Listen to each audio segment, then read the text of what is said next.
Ah, bella figa, senti la voce, La presidente? Siamo amici, siamo veloci. Un tempo presidente. Manco devo un quadrato. Già stai capito. La crisi.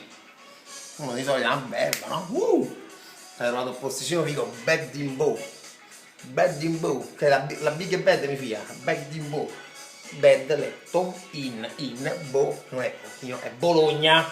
Bologna, non era quello. Non è Bed in Bow. Bed in Bologna.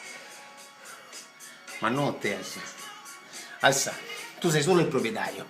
Non era mai successo che arrivavi. Ma vedo che la Ferrari. Un presidente. Questo veramente è stupendo. Però alza.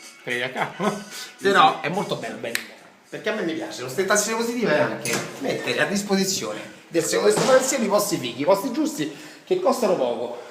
Rapporto qualità prezzo, se sei presente costano un caso perché poi fai pure il video.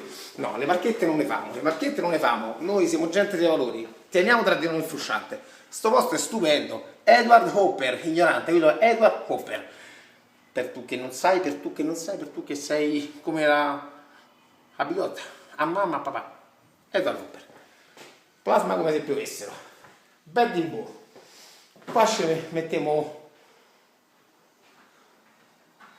No, gli arrosticini sono fatti di pelo.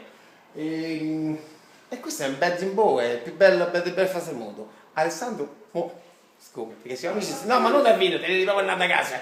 Perché siamo amici e siamo veloci.